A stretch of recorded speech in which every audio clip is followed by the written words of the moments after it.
Welcome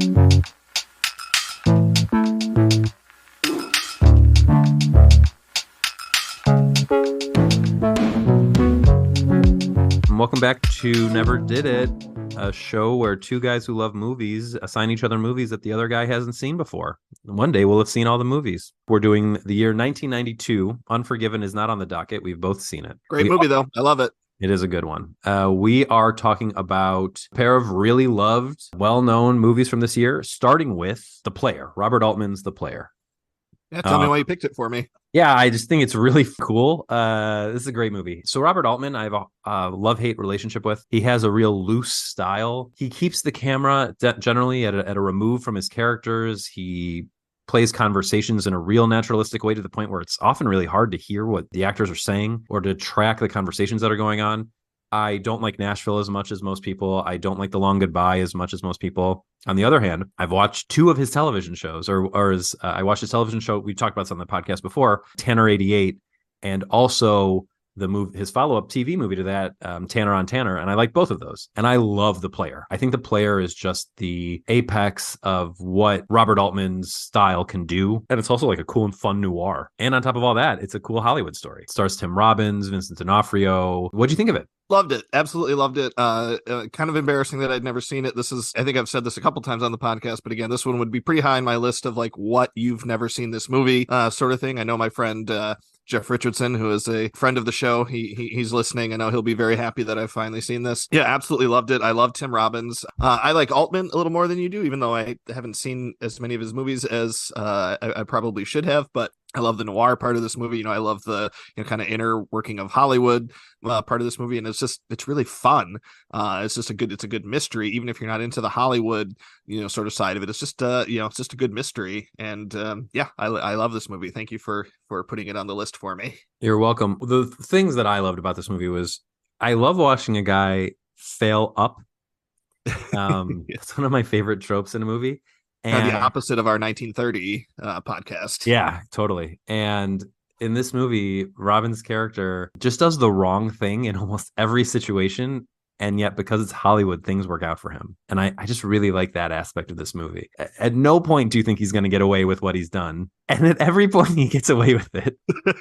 He doesn't really have, stress throughout the movie. So you don't feel like it's like la-di-da. But nothing that he does actively is the reason that he's getting away with what he's getting away with. And I just think that's brilliant. What was the reception to this movie when it came out? Oh, it was very good. It was reviewed very well. I know Roger Ebert went nuts for it. I think it had in his top 10 list. It was up for a couple of Oscars. It didn't win any that year, but Altman was up for Best Director for this one, and the screenplay and the editing was up that year. So it was received pretty well, and its reputation has maintained pretty consistent over the years. It's I think it's pretty well regarded as one of his better movies. Yeah, absolutely. If you look at his filmography to get a sense of like, he's super prolific. Like, I think we've talked about this on the podcast before, but even when he wasn't so desired by Hollywood, he was making at least a movie a year, sometimes more than one. When his movies are a little bit more tight, they're easier for me to take. And that makes me sound like I'm not good at movies, but so be it. But like Gosford Park, yes, it's an ensemble cast, and the focus shifts from one character to the next in any given minute, but I know who everyone is right away, and it's easy to follow. Whereas in Nashville, I was like, I can't keep track of who any of these people are, and I can't hear them. So The Player is even more focused than that. It's like really about Tim Robbins. It's not about, there's a very famous tracking shot at the beginning of this movie where a bunch of actors playing themselves are in a studio in various different points of development for their projects. It's very cool. Very Touch of Evil, which we'll talk about at some point on the podcast too. Yeah. That's where that style ends. The rest of the movie is totally focused on Tim Robbins. Now, I say that having just said I don't love The Long Goodbye, which is only about Elliot Gould. But some things work for you and some things don't. Yeah, sometimes there's no explaining it, but this one's really cool because I like the mystery part of it where he's getting these postcards that basically threaten to kill him, and he deduces that it's a writer that he was supposed to hear a pitch from, or that he did hear a pitch from, and then he kind of just blew him off, and he wants to figure out who it is so that he can stop it, and I actually don't want to spoil it, even though it's like an older movie, because if you're like me and haven't seen it, there's a lot of fun to be had in watching him kind of unravel the mystery and and kind of seeing where it goes from there. But that's kind of how it starts, and that's a really kind of ingenious way to start a movie. And Tim Robbins is the absolute perfect guy to play this. Number one, if nothing else about Tim Robbins, my goodness, he's tall. I forget how tall he is. Like, I'm watching those first parts when he's like walking around the studio hallway. I'm like, oh my gosh, he is so much taller than everybody else. And I look, he's like 6'5". Yeah. Like, I forget how tall he is. But he kind of he really has that balance between like the kind of a little bit befuddled because he doesn't quite know what's going on to him, but he's also got that confidence, like I said, where just enough where he's able to consistently, like I said, fail upwards even while he's not quite sure what's going on. He really straddles that line. I think he's dynamite in this movie. It might be his best performance. I don't know. He's got a lot of good ones, but this one might be his best. Yeah, I mean, I know I like it a lot more than you, but I'm just so obsessed with the Hudsucker Proxy and the way that he goofs around in that. I guess goofy Tim Robbins, and also High Fidelity. He's so great in that movie. Oh, what a great, that's so good. That's a little more serious, but Mystic River, he's tremendous too. Yeah, totally. We just watched this show Silo. He's a big part of that show on Apple, and he's quite good in that too. Speaking of tall, I mean, Vincent D'Onofrio is also tall, but he's 6'4", and just seeing those two clash is really interesting. I'm with you. We won't spoil the movie, but when the real inciting incident happens, I was shocked. I was really surprised. This is 5 stars for me. Yeah, five stars for me too, definitely. Altman got nominated for Best Director. Did this get other Oscar nominations? Yeah, Altman for Best Director, the screenplay, adapted screenplay, and Best Editing. It didn't win any of them, but it was nominated for all 3. It's a classic Oscar, like, we like this movie, respect it, we're not going to give it any trophies. Right, because Unforgiven came out that year. So. Unforgiven won all the trophies. So speaking of another movie that didn't win that many trophies but was nominated for them, you gave me A Few Good Men. I did. Tell me why you gave it to me. I love A Few Good Men. I mean, it's directed by Rob Reiner. It's such like a movie star kind of movie. I mean, it's Tom Cruise, it's Jack Nicholson, Demi Moore, kind of when she was like maybe not the height of her stardom, but I mean, she was still a really big star at the time. So it's got these big stars in it, and then the character actor list is almost endless. I mean, you've got these great performances. You've got two of my 3 favorite Kevins. You've got Kevin Bacon and Kevin Pollak, both in the movie. Really small performances from like Christopher Guest. Cuba Gooding Jr. has a small role in it. Probably some other people I'm forgetting that might come up as we talk about it, but it's just the star power in this movie is incredible, and I think it's just a compelling courtroom drama. It's got some very famous scenes in it, but I think it works really well as a whole movie too. I love it, and I just think you should have seen it. So I'd only ever seen the final courtroom scene because I live and breathe. So I'd seen that. But yeah, I'd never seen the whole thing. And I really, really, really enjoyed it. It's very much like a movie. This is a movie you think of when you think of movies. It doesn't blow you away, but it's very good. And it's the kind of movie where if I still had the ability to click channels and it came up, I'd watch the rest of it. Mm-hmm. Absolutely. Yeah. You didn't mention, maybe because they weren't big stars, but the 2 defendants in this. So this movie is about 2 Marines accidentally kill a 3rd Marine. And this movie is the court case about who should be held responsible for this murder. And the 2 Marines are played by Wolfgang Bodesen, who didn't go on to be a big star. I think he's an art curator now, but he's great in this movie. And I think if it came out now, he would have gotten more than just like an NAACP award, which is what he got when this movie came out. Because the movie hinges on him. He's a huge part of it. He's the key. Yeah. He's really the whole thing. Yeah. And his subordinate officer, I don't know the actor's name, but he was James on Twin Peaks. And I'm like, oh, Twin Peaks. It's James from Twin Peaks. And he also has a couple of good little monologues. One other big thing this movie has is Aaron Sorkin as the screenwriter. Yes. And as I'm watching it for the first hour and a half, I was thinking, man, Newsroom really ruined Aaron Sorkin dialogue for me, because before Aaron Sorkin had his own TV shows where he could do whatever he wanted with his dialogue, you had directors who were reining it in, and Cruise is doing the dialogue slowly and well, and Demi Moore same, and Kevin Pollak same, and even Jack Nicholson in that first scene. Well, the first scene where he's berating this is Kiefer Sutherland's in this movie. Oh, Kiefer Sutherland, JT Walsh. JT Walsh, How can I forget JT Walsh? I love him so much. So when he's berating Kiefer Sutherland and JT Walsh, he's like doing the dialogue very slowly. I'm like, yeah, this is how Sorkin dialogue should be done. The Newsroom ruined this. Studio 60 ruined this. The West Wing ruined this. Even though I know everyone loves the West Wing, it's just like, it's so Sorkin-y. And then you get to that final court scene and you're like, nope. This movie ruined Sorkin dialogue.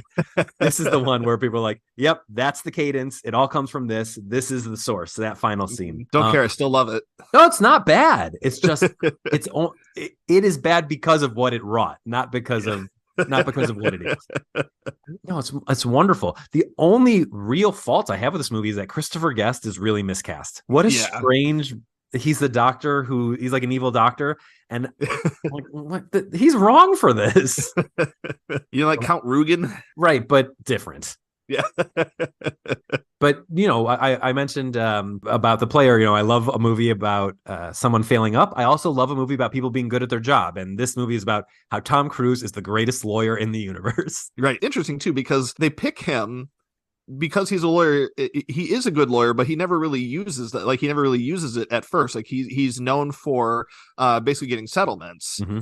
And he never really gets to use it because he's just kind of more of he likes playing softball. Like that's his big thing. I don't know where the softball came from, but that's like the big thing at the beginning. Yeah. He's an army brat nepo baby, right? Like he's never had to work for anything. His dad was a famous naval attorney, and he's riding those coattails. Right. Yeah. He's just doing that. So he's generally taking the easy way out, and getting settlements, and that kind of, it feels like where it's first. He feels like that's kind of where he's going to go. He's going to get the settlement and the best deal he can get until he learns a few more things and kind of gets behind the defendants a little more and kind of understands a little bit more about what's going on. And he's got Demi Moore pushing him in that direction, and she's really good in this too because she's his superior, but he is the lead on the case, so like they kind of have an interesting power dynamic and where they're trying to to get to know each other little bit. And Kevin Pollak too he's just perfect in this movie. Like everything he says and does, he's like the perfect third person to add into the Tom Cruise and Demi Moore dynamic. Like he just kind of balances them out really, really well. The scenes with the three of them together, like when they're preparing for the case and everything, are just so good. And I really, really love the Tom Cruise and Kevin Bacon scenes because Kevin Bacon is the opposite. He's the